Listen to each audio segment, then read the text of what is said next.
Ok, Javerim, Javerot, queridos todos, hoy finalizaremos el curso sobre Rey David y muchos temas quedarán sin ser tratados. De todas maneras, les propongo que no abandonen el contenido del estudio y vayan descubriendo por vuestros propios medios, usando también la metodología que iniciamos. Antes de iniciar nuestro encuentro, como siempre, pediremos por los enfermos del corona. Reiteraremos el pedido que Hashem nos proteja a todos y que nosotros sepamos protegernos. A todos vosotros, vuestras familias y vuestras comunidades, nuestros deseos de Shana Tová. Sean inscritos en el libro de la vida con salud y con felicidad. Como vimos en casi todos los juicios sobre David y sus actitudes, hemos presentado visiones contradictorias de nuestros sabios, que fueron fieles a sus interpretaciones de los versículos que el Tanaj nos trae. Ninguno estuvo presente cuando sucedieron los hechos. Vivieron muchos siglos después, cuando apenas quedó recuerdo de la tradición oral, por lo que se basaron en sus lecturas de los mismos textos, llegando a interpretaciones diferentes. Aprendamos esta técnica cuando estudiemos otros textos y querramos comprenderlos. Es vuestra tarea, queridos amigos, dilucidar las contradicciones que hemos presentado para encontrar nuestra propia realidad después de haber comprendido este sistema de estudio. Voy a resumir en nuestro último encuentro algunas de estas contradicciones, particularmente las que más nos han sorprendido. Elegimos estudiar al rey David para aprender de él. Como nosotros, él también tuvo muchas aristas, y como él, nosotros cometemos muchos errores, pero al final, si regresamos arrepintiéndonos de los errores, nos encarrilaremos en el camino del bien, porque de esa manera se perdona.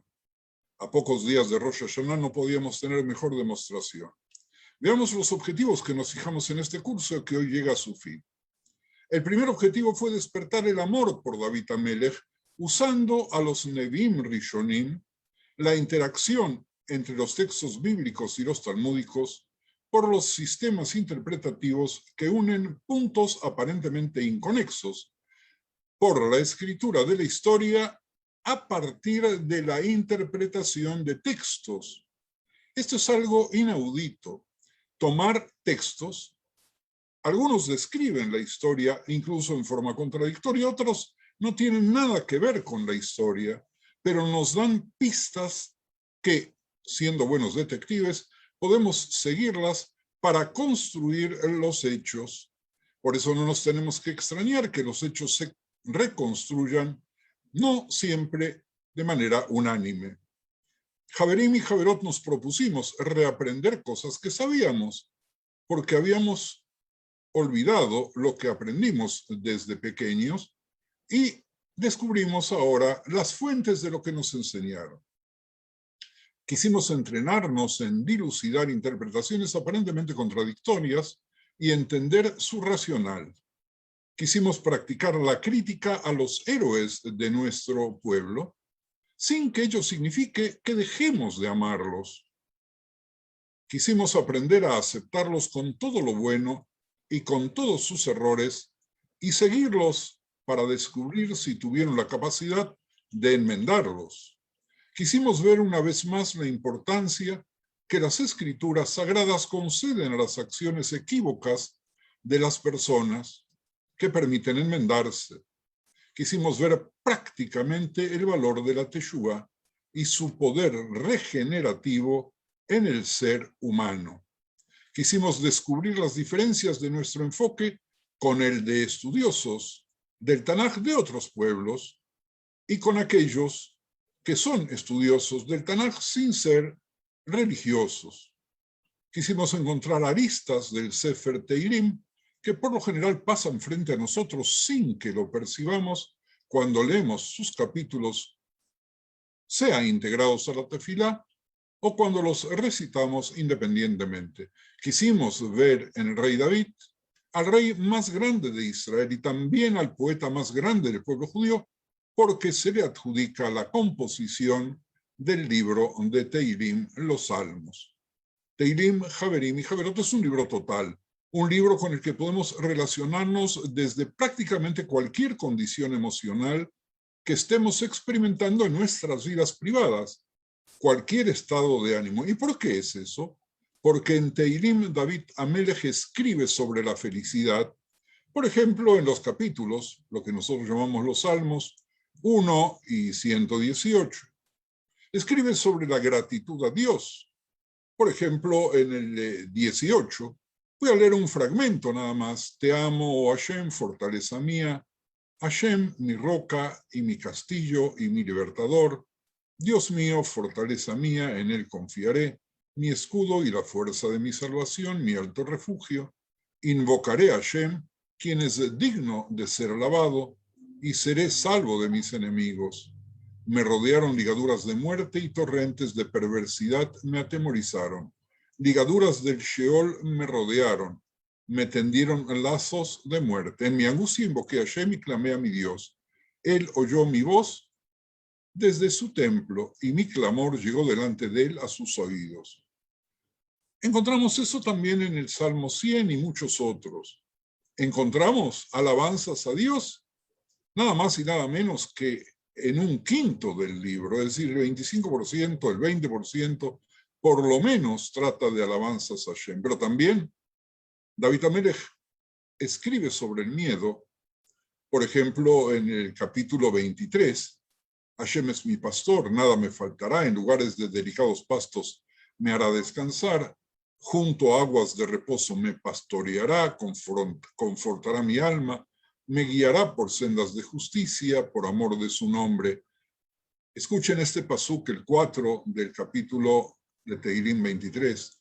Aunque ande en valle de sombra de muerte, no temeré mal alguno porque tú estarás conmigo. Tu vara y tu cayado me infundirán aliento. Aderezas mesas delante de mí en presencia de mis angustiadores. Unges mi cabeza con aceite, mi copa está rebosando. Ciertamente el bien y la misericordia me seguirán todos los días de mi vida. Y en la casa de Hashem moraremos, agrego yo, por largos días. Vean ustedes el capítulo 71. Lean ustedes, por favor, los muchos capítulos que hablan de la guerra y de qué manera David escapa de sus enemigos. Leamos el 30 y el 40 sobre su enfermedad y la experiencia cercana a la muerte. Leamos sobre su remordimiento y arrepentimiento sincero en los capítulos 25, 32 y 51. Su asombro por la sabiduría divina en los capítulos 8, por ejemplo, el 19, 104.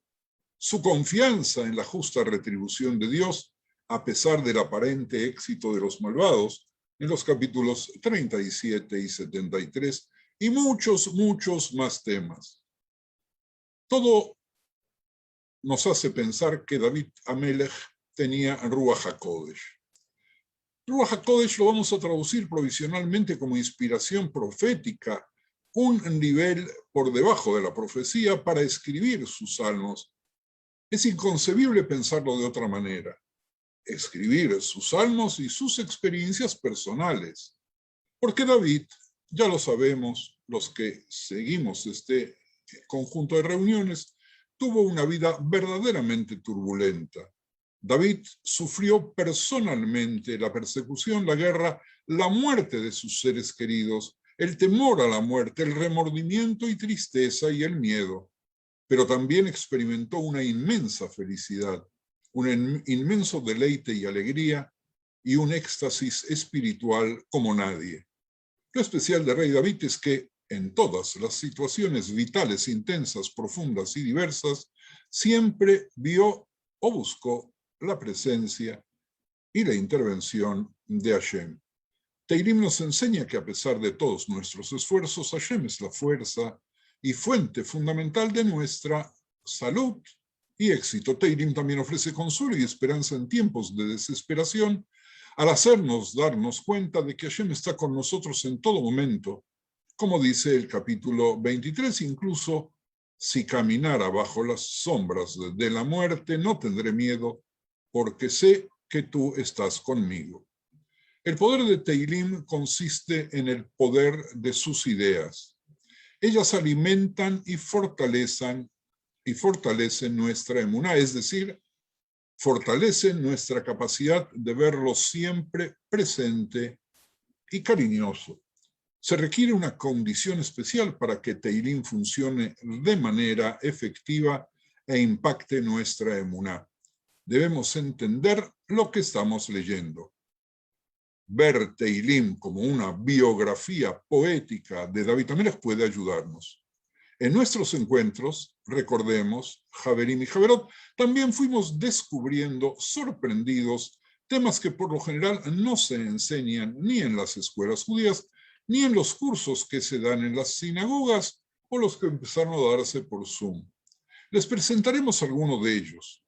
Miren ustedes, recuerdo vuestra sorpresa cuando planteamos la posibilidad que David no hubiera matado a Goliat.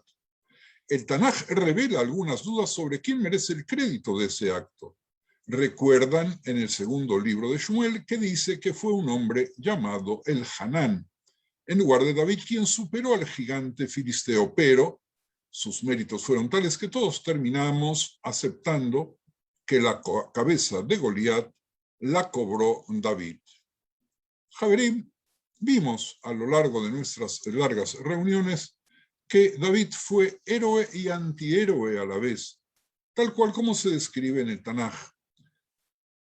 Aparece frente a nosotros como una persona de profundas contradicciones. Por un lado aparece como un hombre conforme al corazón de Dios y por otro como un demonio del infierno manchado de sangre. Se le representa fingiendo locura en un intento que hoy día calificaríamos de cobarde de evitar la ira del rey de los filisteos. David se llevó a la esposa de un hombre llamado Nabal.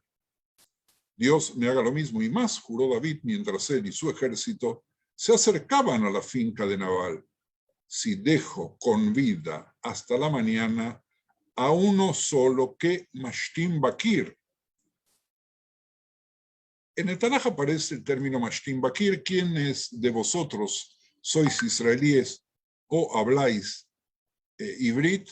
Sabéis perfectamente qué es Mashtim Bakir, pero si abriesen las traducciones clásicas, judías y no judías, sobre este versículo, van a ver que no lo traducen, porque la traducción de Mashtim Bakir significa textual, y perdónenme que use el término común, la persona que mea, que orina contra la pared. Y los traductores evitaban traducir textualmente el concepto de Mashtim Bakir. David significa amado, amado tanto de Dios como de la humanidad, especialmente amado por las mujeres. Las mujeres le solían cantar con gran consternación. Recordemos de rey Shaul, que fue el predecesor de David, que Shaul ha matado a sus miles y David a sus decenas de miles. Javerim y Javerot, la historia de David tiene dos versiones que se contradicen. Aparece dos veces en el Tanaj.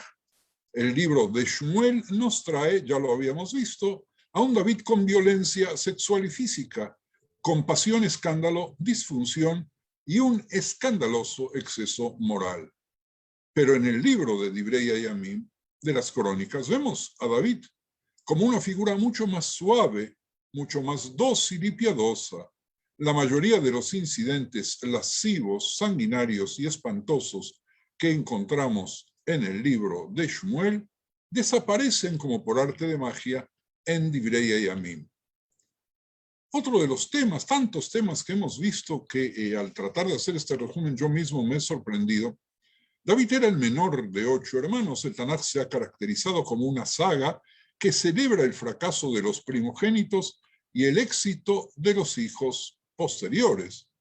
Yitzhak sobre Ishmael, Jacob sobre Isaf, Moshe sobre Aarón y Miriam, etc.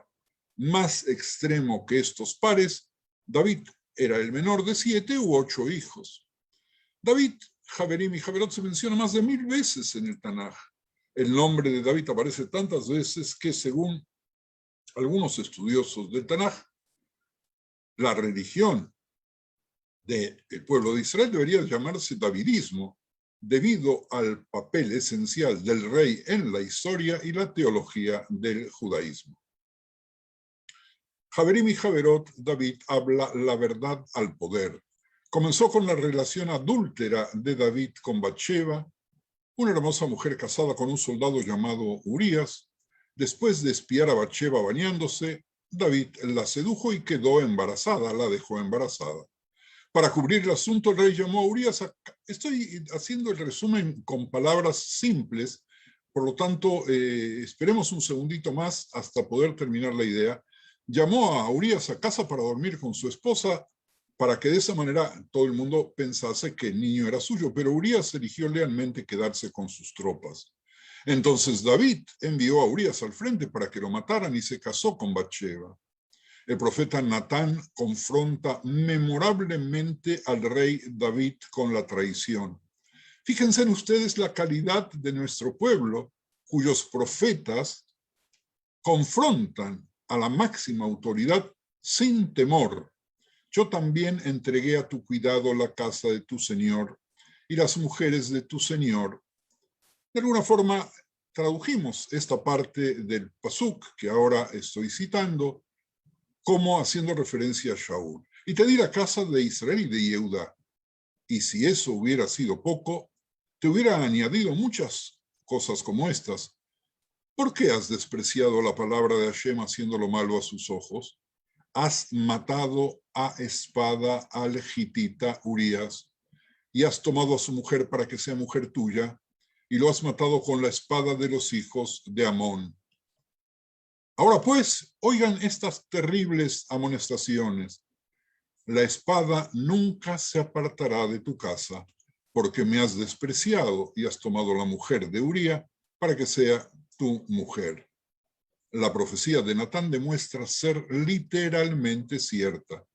Uno de los hijos de David viola a su media hermana Tamar, y los hijos varones de David van a la guerra contra él en un esfuerzo por reclamar su trono. Avancemos un poco más con David. David creó la primera lista de mandados de la historia. En uno de sus actos finales como rey de Israel, David le da a su hijo y heredero Shlomo una lista de última voluntad, un testamento digno, perdónenme por lo que voy a decir ahora, de un capo mafioso moribundo.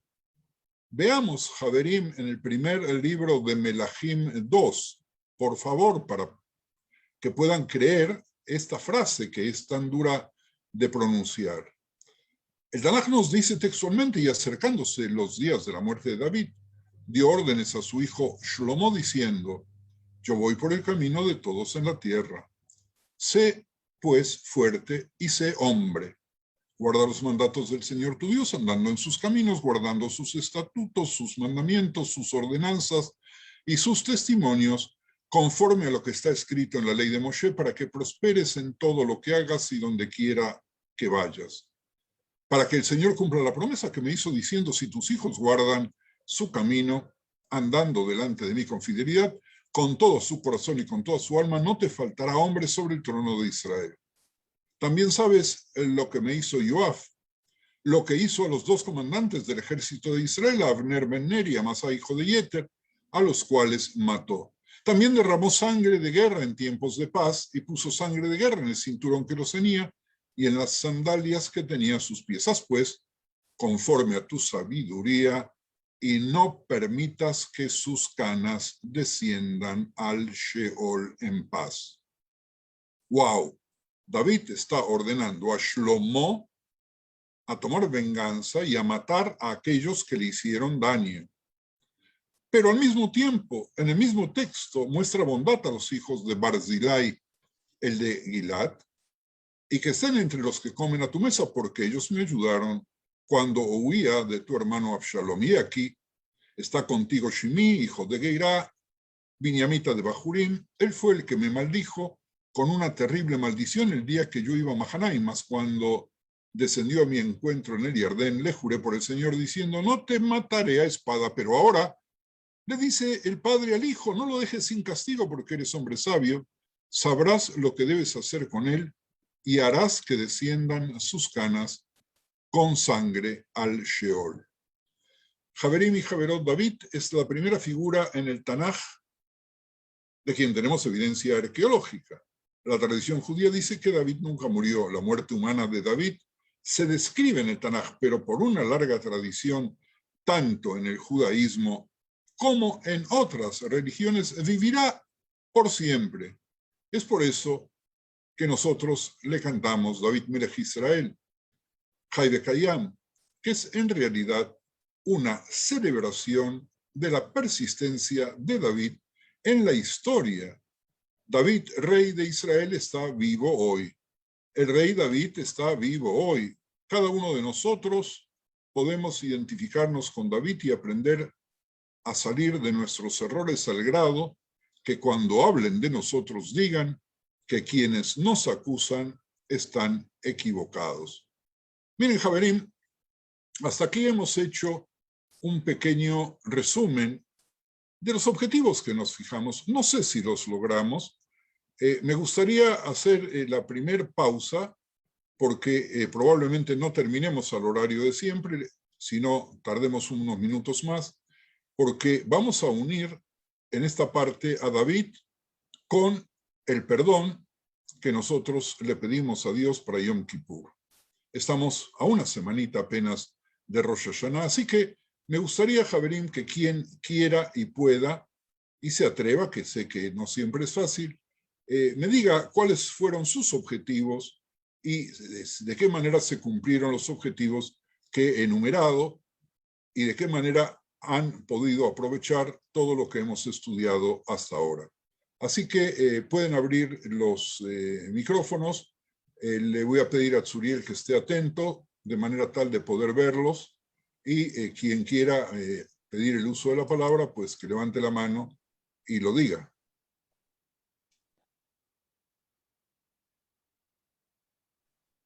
Quiero decir Shlomo. Bueno, Rab, ya arreglé lo del video si en algún momento lo quieres pasar. Bueno, terminando esta ronda de participación, antes de seguir, lo pasamos. Bien, creo que es un resumen realmente fantástico, porque también lo que logra es, digamos, concentrar todo aquello que nosotros hemos visto en esta figura de una dimensión realmente impresionante. Al comienzo habías dicho que nosotros conocíamos la historia, pero tal vez no habíamos podido mirar desde tantos ángulos a este ser humano, ¿no? A este ser humano grandioso que es David. Y a mí, bueno, el resumen me aclara por sí a lo largo de este tiempo. A lo mejor uno se olvida de algunas cosas. Y creo que, como decías, vale la pena volver a leer ahora, bajo esta mirada, el texto nuevamente. Así que muchísimas gracias. Por favor, vamos a escuchar a Shlomo. Bueno, shalom, buenas tardes. Aprovecho, posiblemente lo que digo ahora lo tendría que haber dicho al final, pero aprovecho para decirlo ahora, no hablo al final. En primer lugar, un segundito me corro, le agradezco a todos los compañeros, hemos aprendido muchísimo. Vos sabés muy bien que es el primer año que estudio de esta manera y por los que nos conocemos sabés que es un tema completamente, una manera de estudiar completamente distinta para mí. Por eso te agradezco muchísimo cómo nos has abierto la mente y saber que tenemos que estudiar todo lo habido y por haber. Fue una cosa muy enriquecedora. Y como dijo ese Rab, que aprendía mucho de sus maestros, pero muchísimo más aprendía de sus alumnos. Yo quiero cambiar eso. Digo, aprendo de los maestros y aprendo mucho más de los compañeros de estudio. Por eso a todos muchísimas gracias, especialmente al Rab y a la señora. Que sigan sembrando Torá en todo el mundo, porque es una de las tareas más importantes que todos los que no estamos a la altura de lo que ustedes estudiaron y ustedes supieron, saben, podamos aprender y conocer más de nuestra hermosa, hermosa, hermosa historia. Gracias por todo y para todos los mejor, Shana Tová, de todo corazón. ¿Alguien más, Javerim, Javerot? Evita quería decir algo. Shalom, Rabbi. El tema, lo que usted tomó, es espectacular. La verdad que yo muchas cosas no sabía y lo sigo tampoco no sabiendo, pero me ha ayudado a aprender todos los panoramas que usted vio de cómo uno, por más transgresión que hacemos, de cómo uno tiene que salir de ese obstáculo, de esa transgresión que uno ha hecho para poder enmendar y pedir perdón.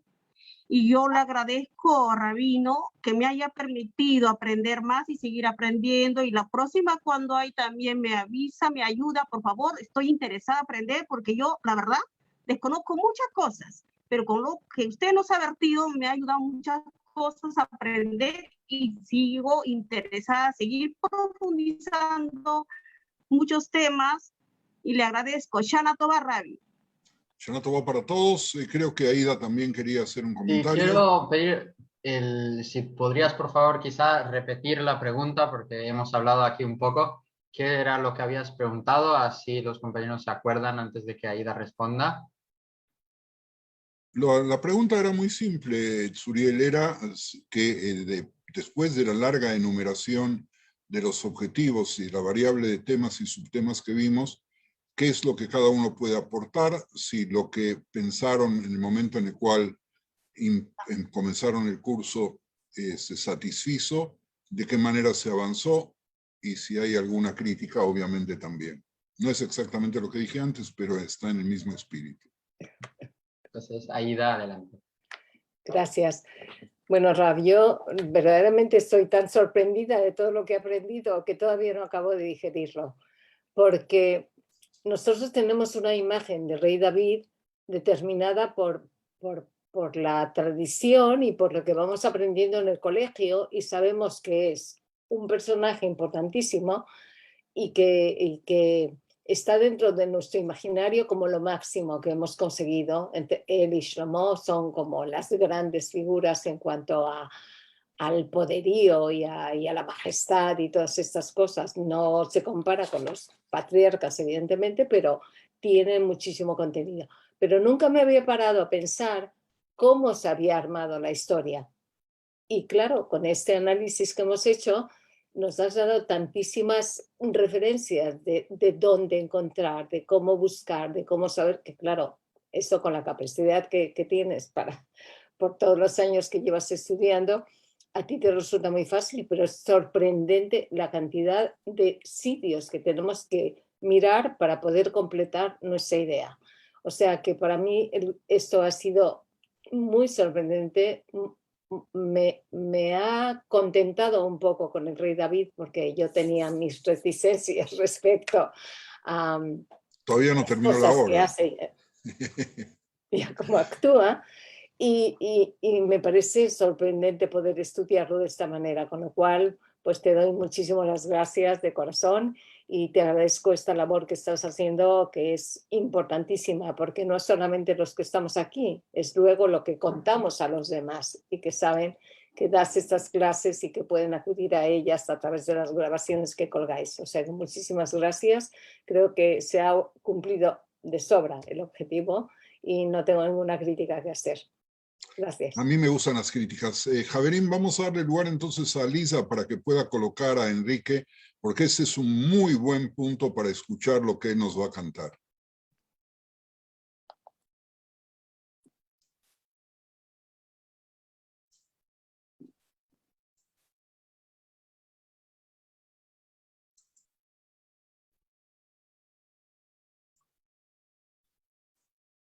¿Cómo vas, Lisa?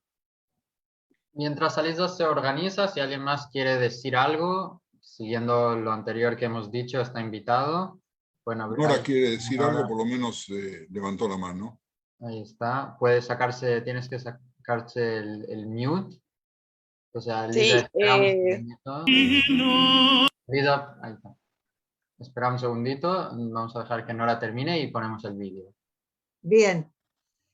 Bueno, qué emoción. También voy a escuchar a Kike Greenberg, que yo admiro y aprecio tanto. gracias, gracias y más gracias. Para mí es un primer acercamiento a estos temas con esta profundidad.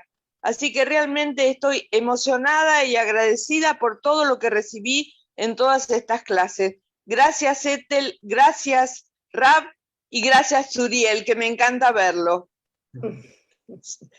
Yanato, va.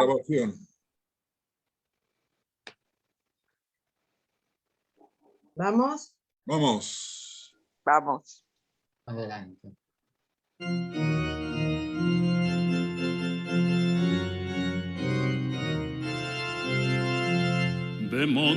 במוצאי מנוחה, כי דמנוחה תחילה, את אוזנך ממרום יושב תהילה.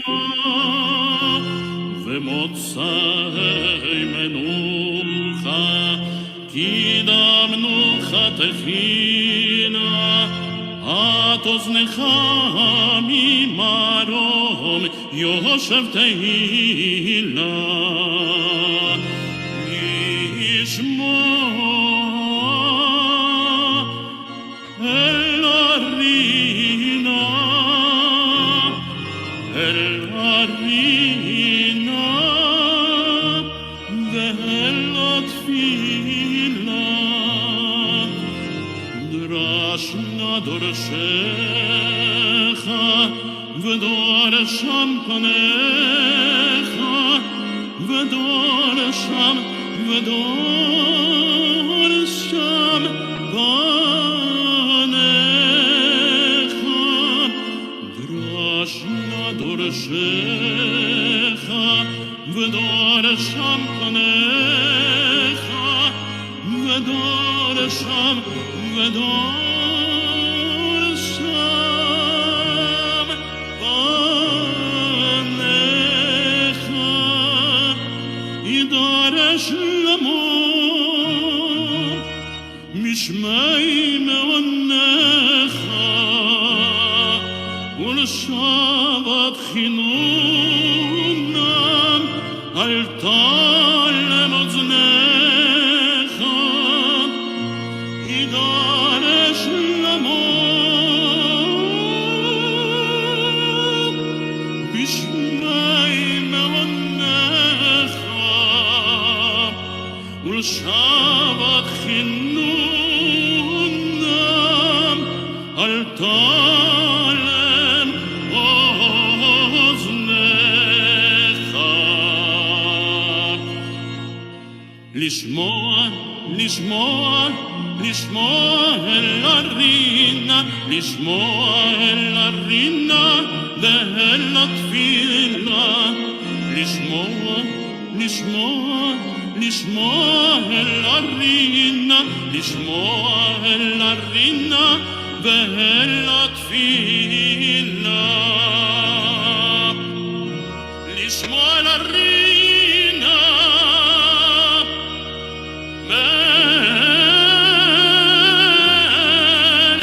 ואל התפילה.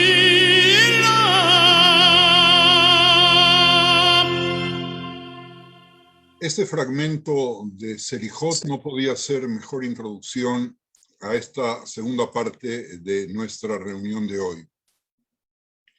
Escuchar el canto, escuchar el pedido de perdón. Vamos a hablar sobre las solicitudes de perdón de David.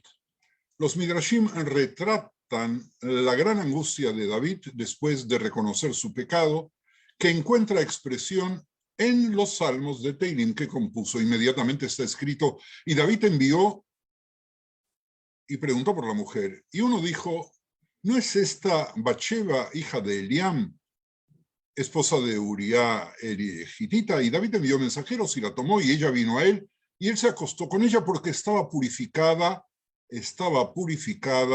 de su impureza. Y luego volvió a su casa. Segundo libro de Shmuel 11, 3 y 4. Algunos opinan que el baño que ella se estaba realizando en ese momento era para purificarse de su impureza ritual. Y ese es el significado de lo que está escrito. Has probado mi corazón, me has visitado de noche, me has probado, pero no encuentras nada, que ningún pensamiento presuntuoso pase por mis labios, dice Teirim 17:3. Y es muy fácil asimilarlo a este momento.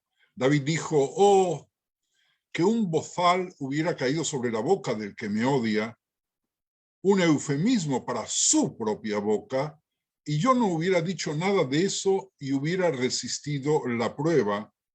Nos dice la Gemara en Sanedrín 107a, que si tuviéramos tiempo estudiaríamos toda esa hoja de la Gemara en Sanedrín referida a David y referida a estos accidentes que no fueron accidentes.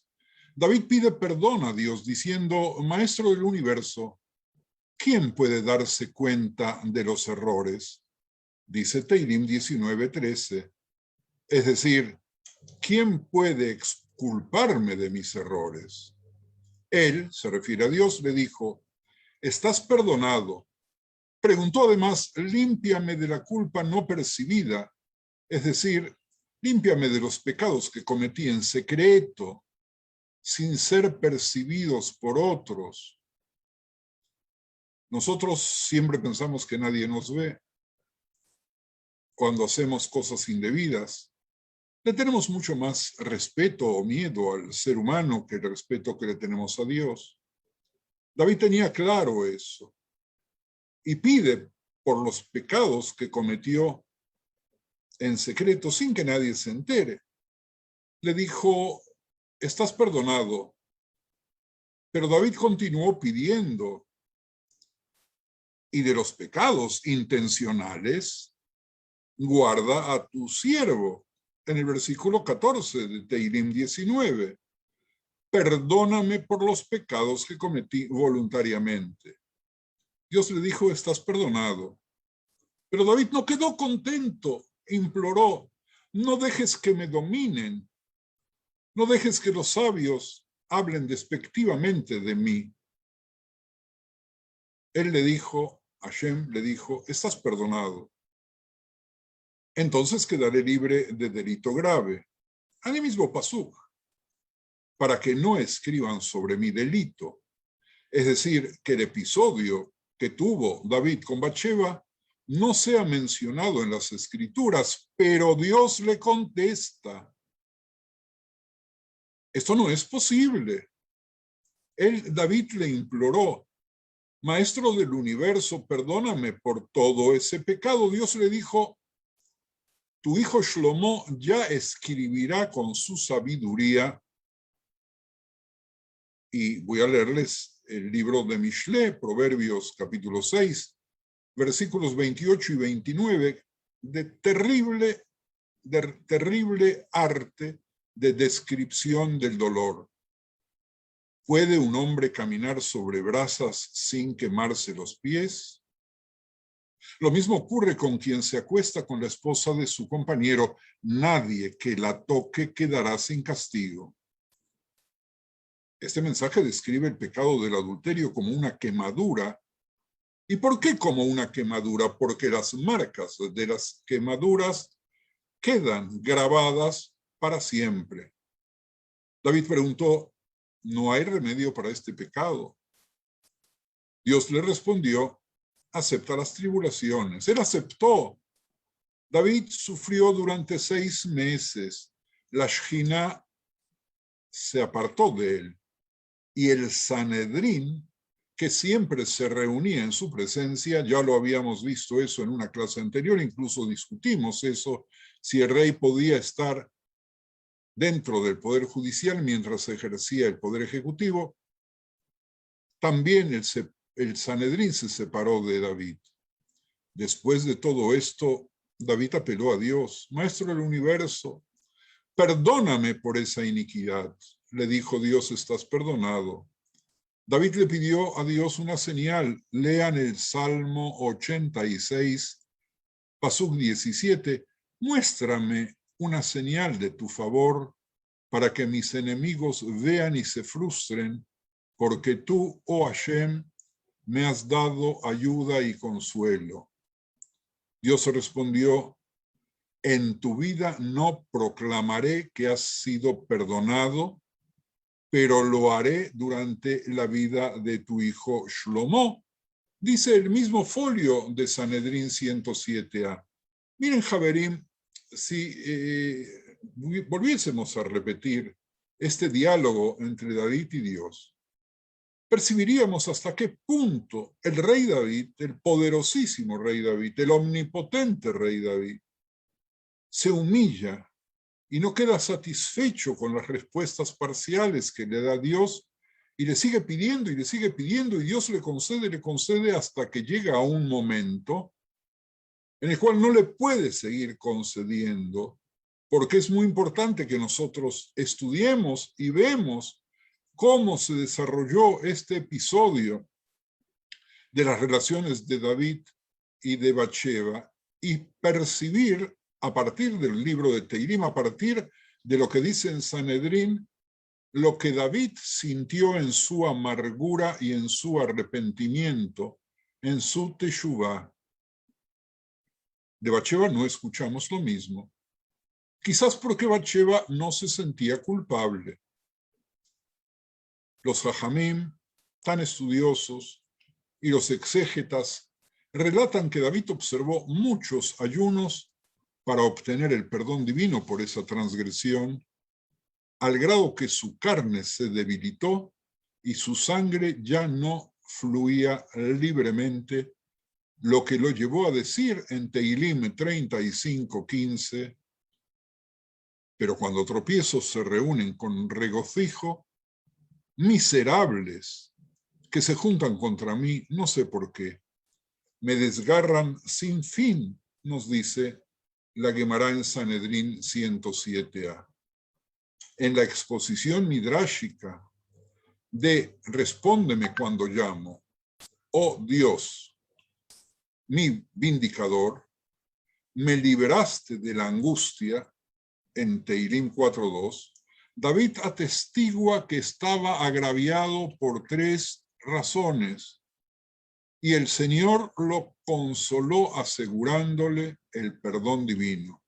Estaba angustiado por el templo que no pudo construir, por el episodio con Bathsheba y por el reinado de Shlomo. Con respecto al Beit HaMikdash, Hashem lo consoló cuando compró la era de Aravna el Jebuseo, sobre la cual se construiría el templo, diciendo de él en Divrei Hayamim 1:22:1, aquí estará la casa de Hashem.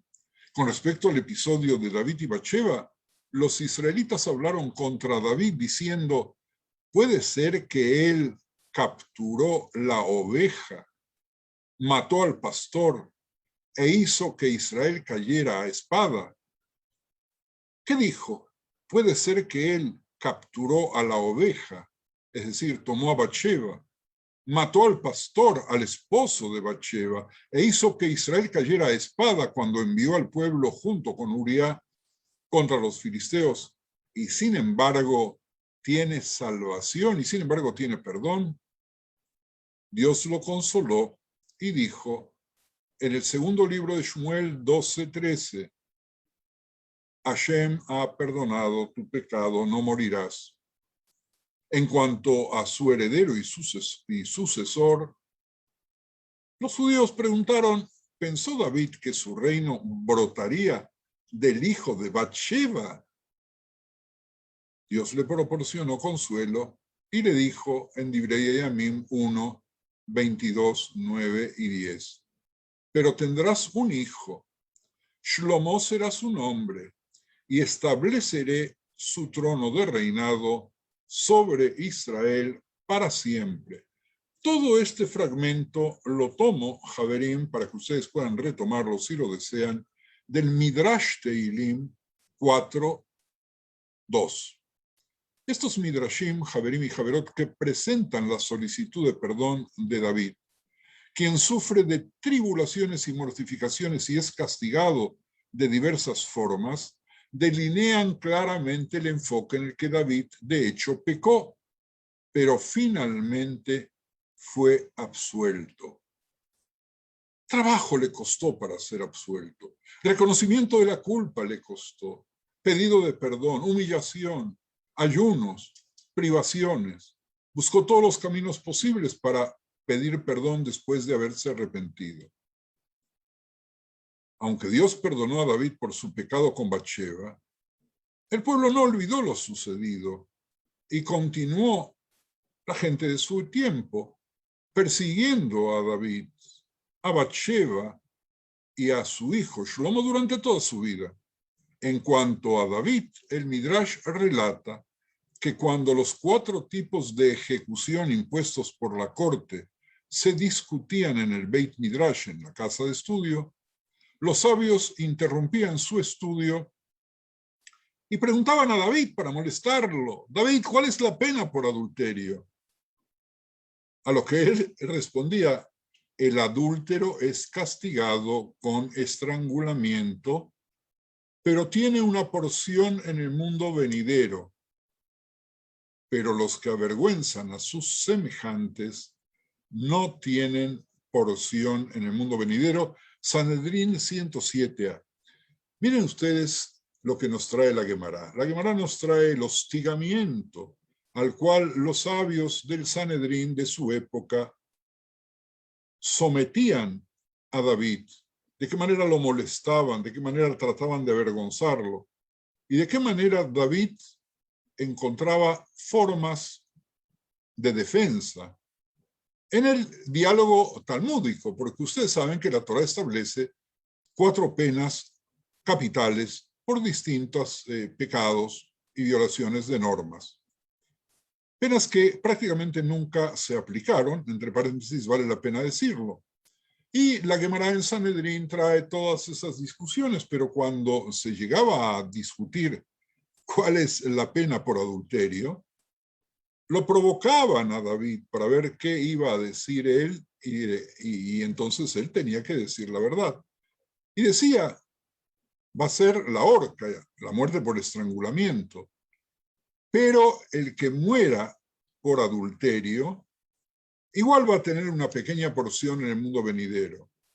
Pero ustedes que me están hostigando, que me avergüenzan, registren que ustedes no van a tener porción en el mundo venidero, porque avergonzar al otro es mucho más grave.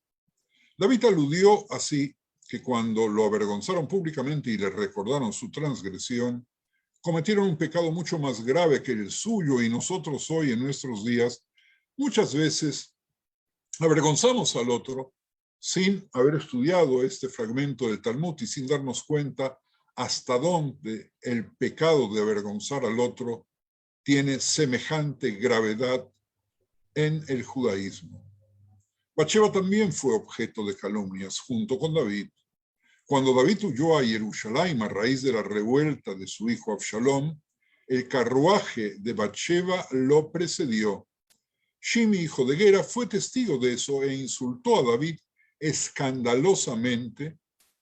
El primer libro de Melahim, capítulo 2, versículo 8, dice, lo insultó de manera nimretzet. Los jajamim se enteran del contenido de esta maldición de la palabra nimretzet, que entienden como un acróstico. Oigan bien, Javerim, oigan bien el uso del acróstico para poder interpretar una palabra. Y síganme, por favor. Las maldiciones que Shimi dirigió a David fue que era Noef, primera letra Nun de la palabra Nimretzet. Era adúltero por haber tomado a Bathsheba. Era moabita, Mem, segunda letra, porque era descendiente de Ruth. Tercera letra, Resh, era Rotzeach, asesino por matar a Uriah. Cuarta letra, Sorer, opresor, por causar la muerte de israelitas inocentes. Quinta letra, Toeva, abominación. Una gran parte de estas maldiciones describen los pecados que cometió David al tomar a Bathsheba. Nos dice el Midrash Teilim 3:3. Repito únicamente para que nos internalicemos el juego maravilloso que hacen los exégetas, yo lo llamo juego, pero es casi una ciencia, de poder separar cada una de las letras de una palabra horrible, escandalosa, para descubrir que en esa palabra se escondían tras cada una de las letras pecados terribles que usaban para acusar al rey David.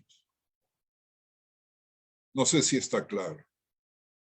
Hablando de las dificultades de Shlomo derivadas de sus orígenes, el Midrash señala que completó la labor de construcción del templo. Oigan bien, Javerim, el primer día de Mar Heshvan, esto aparece en el primer libro de Melahim 6:38. A pesar de que todo el trabajo estaba terminado, el templo permaneció clausurado durante 12 meses más después de la finalización de las obras. Entonces nuestro pueblo querido, ¿qué hizo? Calumnió a Shlomo diciendo, esto le pasa por ser hijo de Bathsheba. ¿Cómo puede Dios hacer que su Shejina descanse dentro de su obra? Dios, sin embargo, retrasó la apertura de las puertas, ya que pensó en incluir el regocijo del templo. Oigan bien la respuesta que dan nuestros sabios en el mes de Itanim, en el mes de Tishrei, que empieza la semana próxima. Eso aparece en el primer libro de Melahim 8:2, en el que Abraham Avinu había nacido. Una vez que se abrió el templo en el mes de las altas festividades, Tishrei, el séptimo mes, se ofrecieron los sacrificios y descendió el fuego, porque Dios dijo, ahora el trabajo se ha completado. Esto aparece en la Psikta Rabatí, en el párrafo 6, en la edición de Ish Shalom.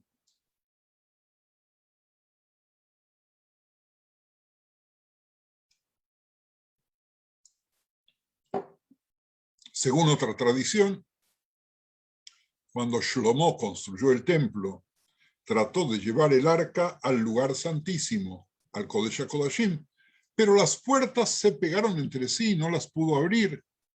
Entonces, el rey Shlomo, Javerim, pronunció 24 salmos, 24 fragmentos del libro escrito por su hijo, pero su oración no fue respondida. Dijo, según lo que leemos en Teirim 24:7, puertas alcen la cabeza, arriba, puertas eternas, para que entre el Rey de Gloria. Pero no recibió respuesta. Luego dijo el versículo 9 de Teirim 24,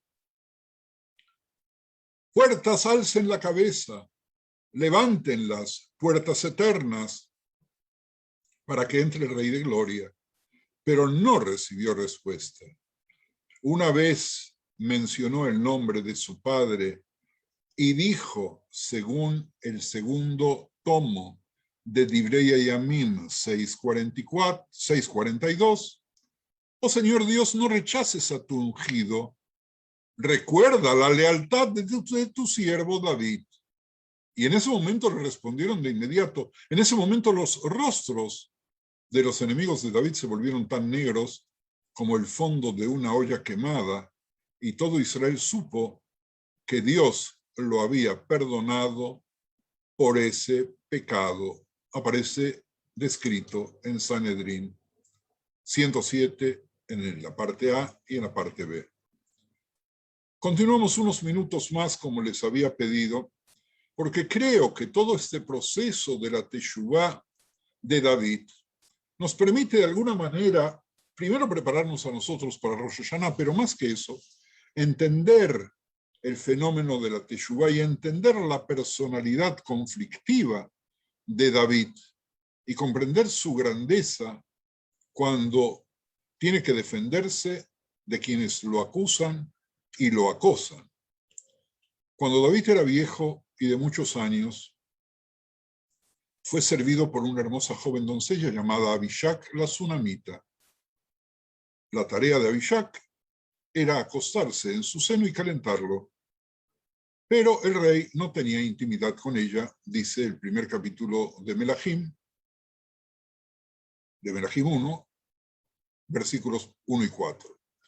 El Midrash explica que Abishag no estaba dispuesta a permanecer en el estado problemático de una doncella que estaba junto con el rey, pero sin estar unida legalmente con él, por lo que exigió que David se casara con ella.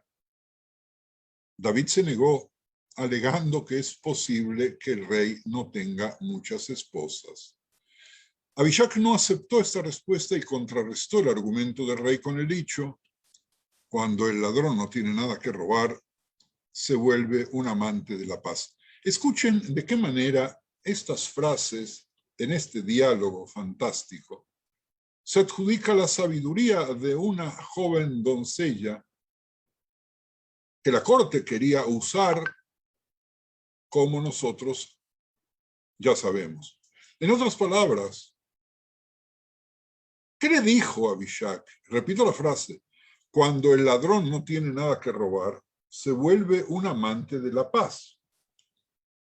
¿Qué le dijo? Le dijo: oye, David, eres viejo y tu vigor ha menguado, así que afirmas que estoy prohibida para ti.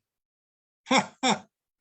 Abishag aludió así el episodio con Bathsheba, en el que, con ella, David no dudó en transgredir las leyes de la Torá al tener relaciones sexuales con una mujer casada, y no solamente eso, sino causar la muerte de su esposo. Ahora, sin embargo, cuando su deseo ha quedado disminuido, se presenta como el guardián celoso de las leyes de la Torá.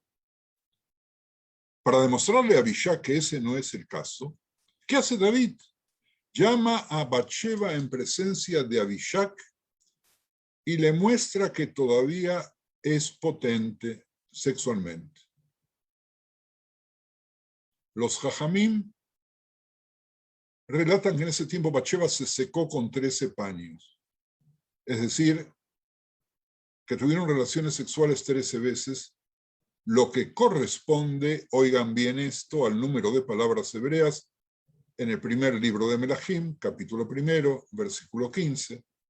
Entonces Bathsheba se acercó al rey en su cámara, el rey era muy anciano, y Abishag, la shunamita, estaba esperando al rey. Así David le mostró a Abishag que la razón principal de su negativa era la observancia de los límites impuestos posteriormente en Sanedrín 22a de la cantidad de mujeres que podía tener el rey.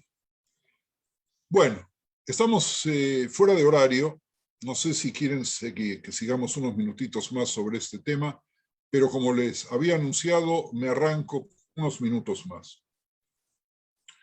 Cuando el profeta Natán le dijo a David sobre el futuro nacimiento de Shlomo, él dijo, recuerdan en 1 Divrei Yamim 22:9, pero tendrás un hijo como un remedio para tu pecado, dice Midrash Tirim 4:12. Según el Midrash, el nacimiento de Shlomo constituyó la forma en que Hashem informó a David que su pecado con Bathsheba había sido perdonado, ya que Shlomo, el hijo de Bathsheba, fue elegido para gobernar después de David, según lo que nos cuenta el Talmud de Jerusalén, el Talmud Jerosolim Mitano en Tanit 2:10. Bathsheba era la hija de Eliam, a quien los Jajamim identifican con Eliam, hijo de Agitofel, de 2 Shmuel 23:34. En consecuencia, era nieta de Agitofel. Aparece en Sanedrín 69b, cuando Agitofel vio brotar la lepra en su órgano sexual, pensó que sería rey y por lo tanto se unió a Absalom en su rebelión contra David. Agitofel, sin embargo, malinterpretó lo que vio, que en realidad simbolizaba que su nieta Bathsheba iba a dar a luz a Shlomo, que gobernaría todo Israel. Vean ustedes este oscuro episodio en Sanedrín 101b. Bathsheba también mantuvo su posición especial después de la muerte de David. en el relato midrashico del juicio de Shlomo sobre las rameras, Batsheva se sentó a la izquierda de Shlomo y Ruth a su derecha. Así aparece en Sifrei Zuta sobre Bemidbar 10:29. Estas dos vieron a Shlomo en su mejor momento, cuando juzgaba con sabiduría, después de lo cual todo el pueblo reconoció su sabiduría y su gobierno. Según relata el Midrash, Batsheva continuó educando a su hijo Shlomo incluso después de que se convirtió en rey. Cuando celebró la inauguración del templo, también celebró su matrimonio con la hija del faraón. Esa noche Shlomo bebió una gran cantidad de vino y disfrutó de 80, algunos dicen 300 danzas diferentes ante él por la hija de faraón.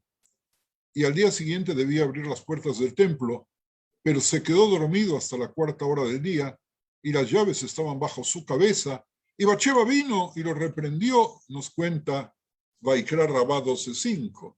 El contenido de su reproche se basó en Mishlei 31:1-9, cuyo título es Palabras de Lemuel, rey de Masá, con las que su madre lo amonestó.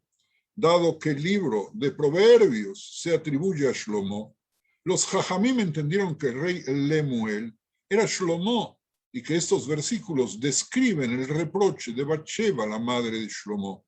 Un enfoque exegético comprende las palabras con las que su madre lo amonestó. Isrató, literalmente la palabra que utiliza es lo torturó. Literalmente, según esta interpretación, Batsheva ató a Shlomo a un poste para azotarlo por beber en exceso, dice Sanedrín 70b. Según otra tradición, ella tomó sus zapatos y lo abofeteó con ellos aquí y allí, dice Vaikra Rabá 12:5. Abofetear con un zapato, con una chancla, es terrible cuando una madre lo hace con un hijo común. Imagínense ustedes qué pudo haber sentido Shlomo cuando su madre lo abofeteó. ¿Y qué pudo haber sentido Batsheva, asumida totalmente como reina, asumida totalmente como madre? Otro enfoque hermenéutico la hace reprocharle verbalmente. Ella le dijo también en Mishlei 31:2, no, hijo mío, no hijo de mi vientre, no hijo de mis votos. Hijo mío, todo el mundo sabe que tu padre era temeroso de Dios. Ahora dirán que fue tu madre quien lo hizo pecar. Luego agregó, oh hijo de mi vientre, todas las mujeres de la casa de tu padre no volvieron a ver al rey después de quedar embarazadas. Sin embargo, me abrí paso para que él tuviera relaciones conmigo durante mi embarazo y tuve un hijo vigoroso y de piel clara, ya que el coito al final del embarazo, según la creencia de los jajamim de aquel entonces, es beneficioso para el feto y produce un niño mejor parecido. Luego dijo, oh hijo de mis votos, todas las mujeres de la casa de tu padre hicieron votos de que darían a luz un hijo digno de convertirse en rey. Sin embargo, hice votos de que tendría un hijo vigoroso. Vigoroso en el sentido de lleno de Torá y apto para la profecía.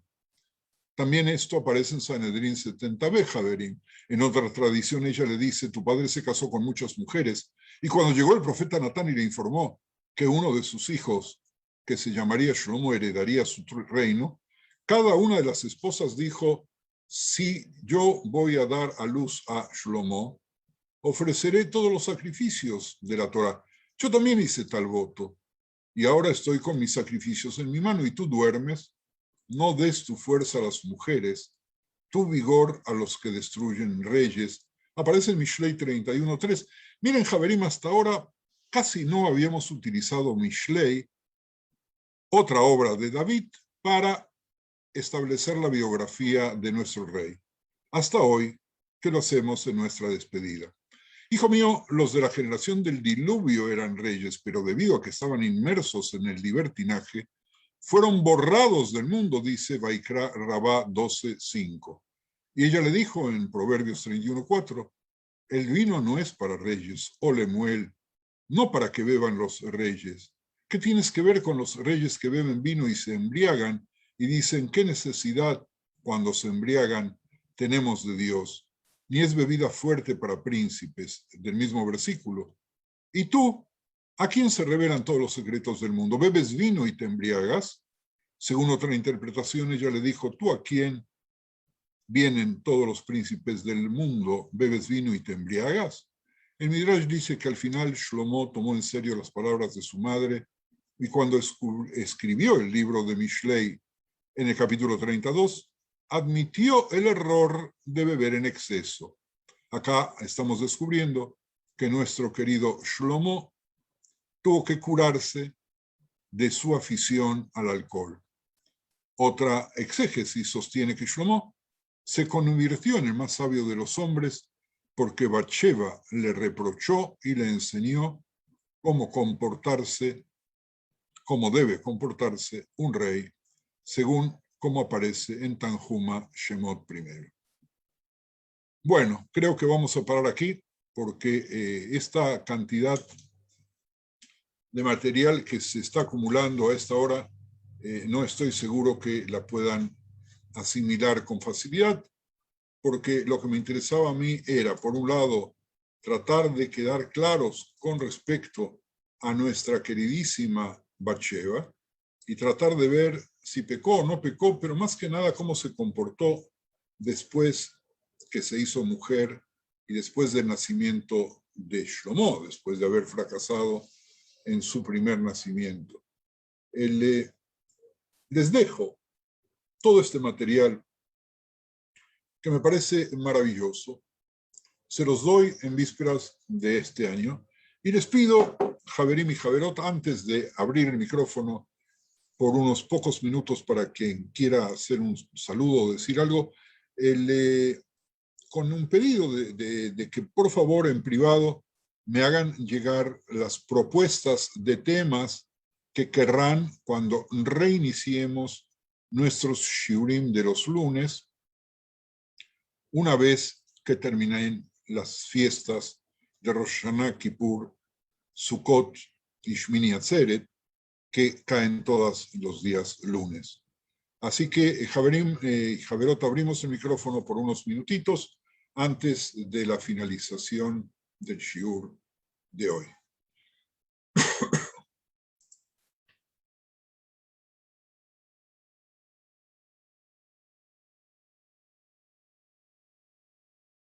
Bueno. Están libres de abrir sus micrófonos. Si alguien quiere hablar, puede hablar o levantar la mano. Esther, puedes hablar, tienes el micrófono ya abierto. Sí, para agradecer todos los shiurim donde hemos aprendido muchísimo. Hemos visto, como decían acá nuestros compañeros, una visión diferente a la que hemos estudiado cuando éramos jóvenes, adolescentes, en el Beit Sefer, y un poco más también. Y bueno, y cada vez uno está más convencido que todos estos estudios es para demostrar que la Torá nos está demostrando que el ser humano, por más poder que tenga, también puede equivocarse, pero también puede pedir perdón y es perdonado. Con lo cual, antes de Rosh Hashanah, supongo que todo Am Israel así va a ser. Shana Tova. Muy bien, muchas gracias, Esther. ¿Alguien más? Shana Tova todo, Rabi. Excelente, Rabi. Ok, Javerim y Javerot, vamos entonces a cerrar aquí, abrazándolos a cada uno, agradeciéndoles de corazón haberse integrado a los shiurim. No es fácil en tiempos de corona dar shiurim por Zoom, teniendo Javerim a horarios disparatados. En estos momentos en el sur del continente americano, para los Javerim de Argentina, ¿qué hora es? 2, 3 de la tarde. 4 menos cuarto. 4 menos cuarto ya. En México. Lima, Rabi, es la 1:45. Ok, 1:45. Hay personas que han regresado al trabajo y que escuchan las clases después y rompen un poquito con nuestra dinámica. Muchos son los que escuchan después y qué bueno que alguno, me estoy viendo aquí, se incorporó, aunque sea por unos minutitos ahora. Así que no voy a tener tiempo de poder contestar todos los mensajes de chat, que también agradezco, y agradezco las acotaciones de los versículos que no he nombrado o las correcciones si de alguna manera fueron necesarias. Veo que Gabriel puso Melahim Aleph, Perek 15, Pasuk 5. Pues a cada uno de ustedes, muchísimas gracias. Espero que Dios nos dé salud y vida para volver a encontrarnos con los libros, volver a estudiar Torá, y que hayamos asimilado las enseñanzas de David, que yo creo que después de lo que vimos hoy, es el modelo y el prototipo de lo que puede ser un verdadero arrepentimiento y de la corrección de los errores, con la valentía gigantesca que solamente un militar de primera, dispuesto a arriesgar la vida por su pueblo y arriesgar la vida por sí mismo, aunque de vez en cuando se escondía y huía, aunque de vez en cuando se hacía el loco, él puede aceptarlo humillándose ante Dios y reconociendo que estuvo mal y comprometiéndose a corregirse. Pues Javerim y Javerot, a todos, muchísimas gracias, los quiero mucho y les agradezco de todo corazón también en nombre de Ethel, que está en estos momentos en Praga. Te agradezco, Alicia, por tu colaboración de hoy. A Zuriel, muchísimas gracias por haber aguantado todo un shiur tan largo. Es una proeza. Así que muchas gracias y que tengan un muy feliz año todos. Gracias y hasta luego. Shana Tova.